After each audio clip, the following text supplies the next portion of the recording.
I want you to picture this. It's 2 a.m., you've been tossing and turning, replaying conversation, thinking about tomorrow, stressing about all the things you can't control.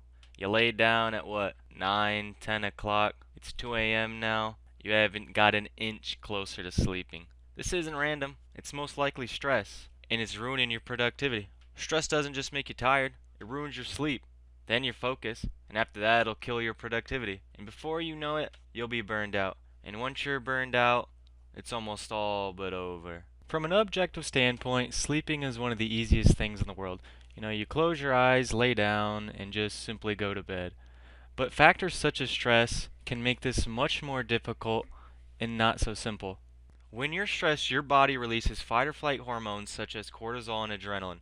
These chemicals are meant to keep you alert in emergencies, not help you go to sleep. This is why cortisol and adrenaline are perfect when you're running away from danger, or when you're in the kitchen and you see your mom pull into the driveway and you forgot to take that chicken out the freezer for dinner.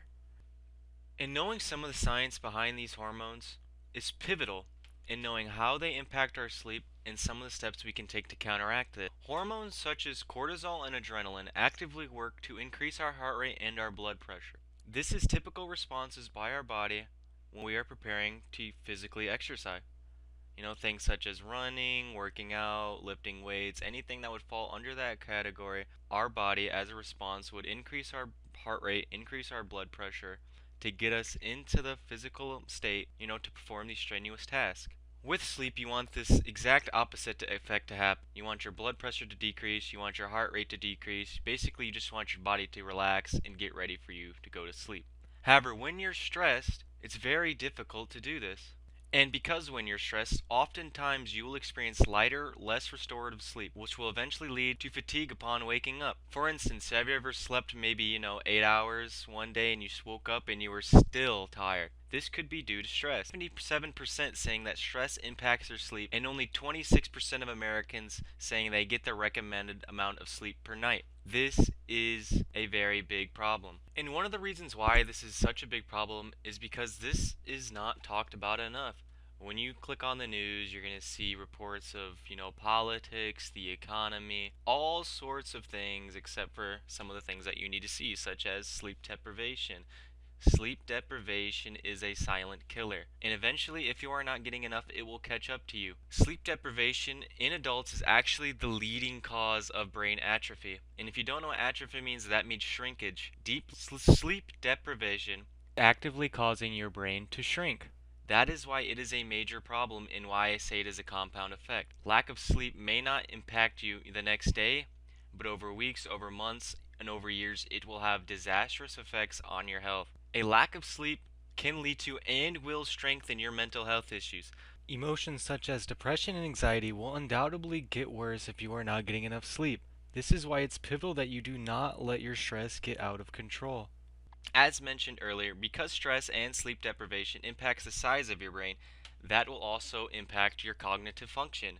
Stress and sleep will further impair your cognitive function, leading you to make more mistakes that will eventually stress you out even more. And with you getting stressed out even more, that will only cause your sleep to get even worse. This is why I will emphasize yet again, sleep deprivation is one of the biggest compound effects and dangers to humans that we know, and it is not nearly talked about enough. Stress is often a common feedback loop that we find ourselves falling into and repeating again and again. And a lack of sleep will disrupt your central nervous system, making you much more irritable and stress sensitive, hence making small problems seem much bigger in the moment. And it goes much bigger than just emotional and mental regulation. It is also directly impacting your productivity. It is estimated that a lack of sleep costs the US economy an estimated $44 billion a year.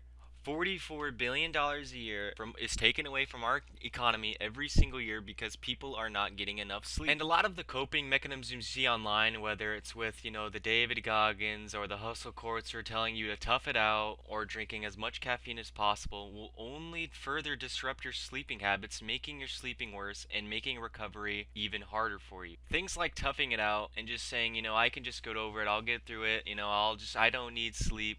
You see the guys on the internet saying they somehow function with only 5 hours of sleep. I like to see them when they turn, 65? Their brain's probably going to be a little bit of peanut. This is because you cannot ignore this problem. If you ignore this problem, eventually it will catch up to you and you won't even notice. Now, I didn't just come here to, lecture you about the not getting enough sleep. I actually want to, try and promote some habits and tell you some tips that you could start implementing in your day-to-day life to, help you de-stress and get some better sleep. Because at the end of the day, all I want to do is help you guys and help anybody that watches, you know, live a happier lifestyle and be more healthy, because at the end of the day, that's all I want. I want people to be happy and healthy and live the lives that they want to live. One small habit that you could try is, start journaling. Put the thoughts on your head into paper. Too many times do people hold things in and not tell anybody about anything. Even if it's just writing it down, getting these thoughts out of your head and putting it onto just something, anything, is a great idea, because you're not keeping these emotions that you have and the stressors that are building up just to keep on building up. You need to release these at a certain point, because if you just let them build up at a certain point, it's going to burst and it's just going to be way overwhelming. And that's just not what you need. Somebody just writing things down, journaling, seeing how far you've come. Maybe you were struggling with something a few months ago and you started journaling, and you started working towards a goal, and you could see how far you made it. You could see something that was giving you problems months ago. You journal it, you keep track of it. Fast forward a few months, you can overcome that.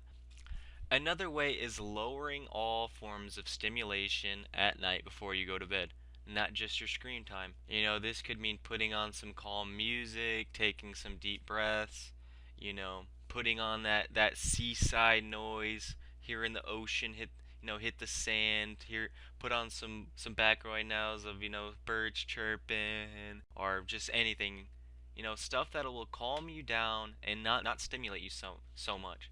Because at the end of the day, you're just trying to relax. Which leads me to, it's very important that you put the screen down before you go to sleep. Do not scroll if you're trying to go to sleep. You are actively stimulating your brain in a time where you're trying to unstimulate it.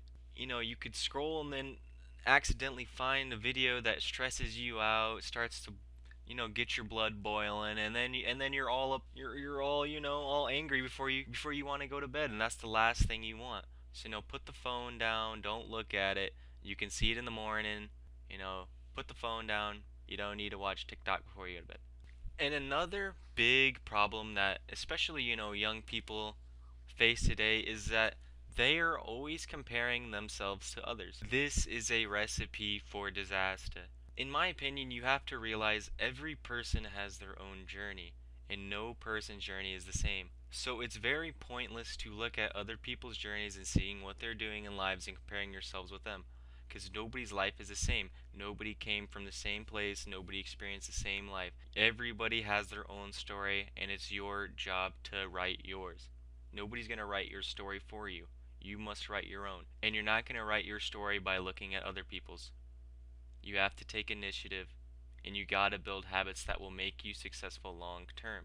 Which is why you need to start viewing your sleep as fuel for your productivity instead of just, a time waster. Think about how gas powers a car.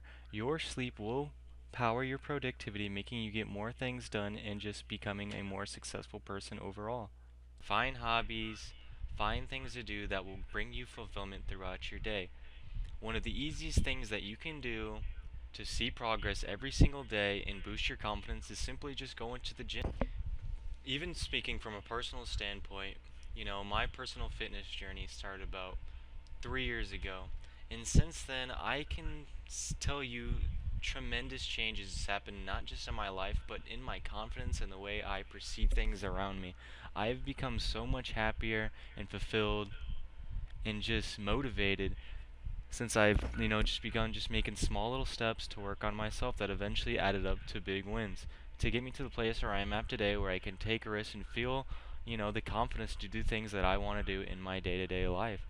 And not just that, but exercise is pivotal in, getting some movement, burning some energy, and getting you ready for the night. Burning some of that excess energy could be the difference between you tossing and turning till 2 a.m. like you normally do, or you simply just laying down and falling asleep at the time that you want. But the main point is taking steps now and building habits that will help you and take you far into your future.